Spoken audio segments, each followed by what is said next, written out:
ઘણા લોકો નસીબદાર હોય છે, તૈયાર ડીશ મળે, તૈયાર ભોજન, એના ઉપર આવીને બેસી જવાનું, એર કન્ડિશન રૂમ હોય, કાર્યકરોએ ભૂતકાળમાં મહેનત કરી હોય એટલે તૈયાર ખાવાનું ઘણાને મળી ગયું છે। પૂર્વ નાયબ મુખ્યમંત્રી નીતિન પટેલે ફરી એકવાર ભારતીય જનતા પાર્ટીના અમુક નેતાઓને ટોણો મારી દીધો છે।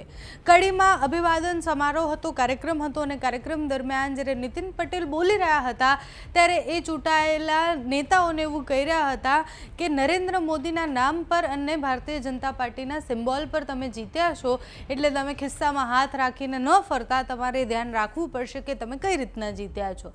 એટલે જેટલા પણ જીતેલા લોકો છે એમને કામ કરવાની વાત પણ એમણે કરી। નીતિન પટેલે ત્યાં બધાનું ધ્યાન દોરતા એવું કર્યું કે કામ તો કરવું જ પડશે, લોકોએ તમને પસંદ કર્યા છે એટલે ખિસ્સામાં હાથ નાખીને ફરતા નહીં, કામ કરવું પડશે તમારે।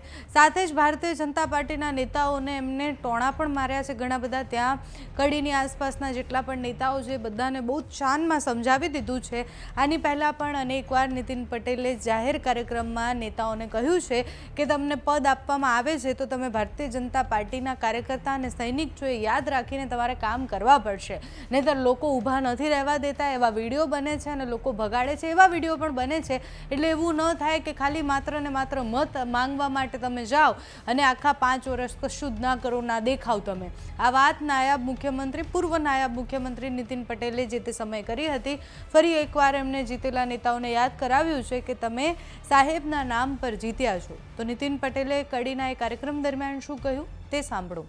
ભાજપ સત્તામાં રાતોરાત નથી આવ્યું, સમજી લેજો।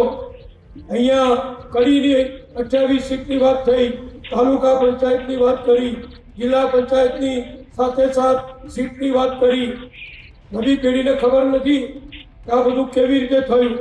ઘણા લોકો નસીબદાર હોય છે, તૈયાર ડીશ મળે, તૈયાર ભોજન, એના ઉપર આવીને બેસી જવાનું, એર કન્ડિશન રૂમ હોય, કાર્યકરોએ ભૂતકાળમાં મહેનત કરી હોય એટલે તૈયાર ખાવાનું ઘણાને મળી ગયું છે। મારી દ્રષ્ટિએ મહત્વની વાત નથી, પક્ષનો તમને કમળનું નિશાન મળે, પક્ષનો મેન્ડેટ મળે, કાર્યકરોનો સહયોગ મળે, પ્રજા નરેન્દ્રભાઈને જોઈ, કમળને જોઈ, ભૂપેન્દ્રભાઈની સરકારની આપણી કામગીરી જોઈ, જગદીશભાઈ વિશ્વકર્મા પ્રદેશ પ્રમુખનું કામ જોઈ અને કમળને ફટફટ મત આપી દે।